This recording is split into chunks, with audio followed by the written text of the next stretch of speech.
ನಮಸ್ಕಾರ. ವಿಚಾರ ವಿನಿಮಯಕ್ಕೆ ಸ್ವಾಗತ.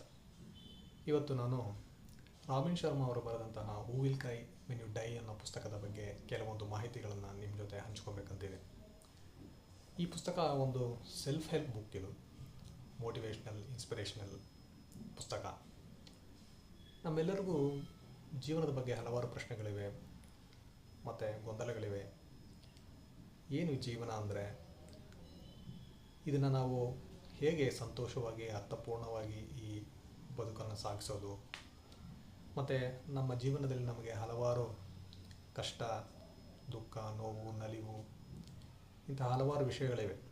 ನಾವು ಸಂತೋಷವಾಗಿದ್ದಾಗ, ನಾವು ಸಕ್ಸಸ್ಫುಲ್ ಆಗಿದ್ದಾಗ ಜೀವನದ ಬಗ್ಗೆ ನಮಗೆ ಈ ಪ್ರಶ್ನೆಗಳೆಲ್ಲ ಬರೋದಿಲ್ಲ.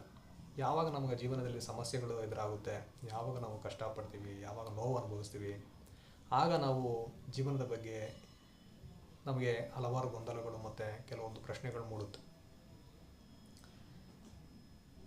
ಈ ಪ್ರಶ್ನೆಗಳಿಗೆ ಜೀವನವನ್ನು ಹೇಗೆ ಸಾರ್ಥಕವಾಗಿ ಬದುಕಬೇಕು, ಹೇಗೆ ಉಪಯೋಗಕರವಾಗಿ ಬದುಕಬೇಕು ಮತ್ತು ಅರ್ಥಪೂರ್ಣವಾಗಿ ಮಾಡ್ಕೊಬೇಕು ಅನ್ನೋದ್ರ ಬಗ್ಗೆ ಈ ಪುಸ್ತಕದಲ್ಲಿ ರಾಬಿನ್ ಶರ್ಮಾ ಅವರು ಈ ಸಮಸ್ಯೆಗಳಿಗೆ ಕೆಲವೊಂದು ಸೊಲ್ಯೂಷನ್ಸು, ಕೆಲವೊಂದು ಸಜೆಷನ್ಸ್, ಕೆಲವೊಂದು ಟಿಪ್ಸ್ನೆಲ್ಲ ಹೇಳಕ್ಕೆ ಹೊರಟಿದ್ದಾರೆ.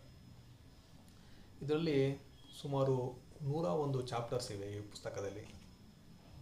ಎಲ್ಲ ಒಂದು 2ರಿಂದ 3 ಪೇಜ್ ಇರುವಂತಹ ಚಾಪ್ಟರ್ಗಳಷ್ಟೇ.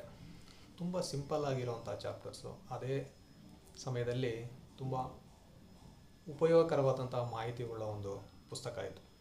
ಇದರೊಳಗೆ ನಾನು ತುಂಬ ಸರಿ ಹೇಳಿರೋ ಹಾಗೆ, ಸೆಲ್ಫ್ ಹೆಲ್ಪ್ ಬುಕ್ಸಲ್ಲಿ ನಾವು ಹೊಸದಾಗಿ ಏನಾದರೂ ಕಲ್ತ್ಕೊಳ್ತೀವ ಅಂದರೆ ನಮಗೆ ತಿಳಿದೇ ಇರೋ ವಿಷಯಗಳೇನಾದ್ರು ಇರುತ್ತಾ ಅಂದರೆ, ನಮ್ಮ ಒಬ್ಬ ಮನುಷ್ಯ ಜೀವನದಲ್ಲಿ ಹೇಗಿರಬೇಕು ಅನ್ನೋದು ನಮ್ಮೆಲ್ಲರಿಗೂ ಗೊತ್ತು.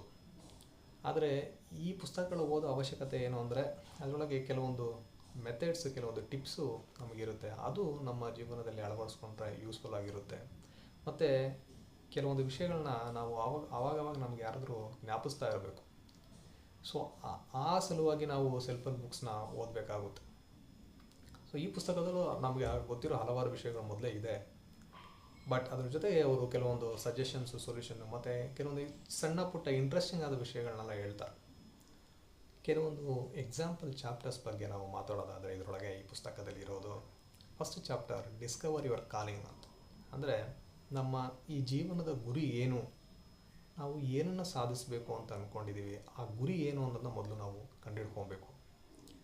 ಆಗ ನಾವು ಆ ಗುರಿಯನ್ನು ಸಾಧಿಸೋದಕ್ಕೆ ನಾವು ಶ್ರಮಿಸಬಹುದು. ಅದರ ಮೂಲಕ ನಮ್ಮ ಜೀವನವನ್ನು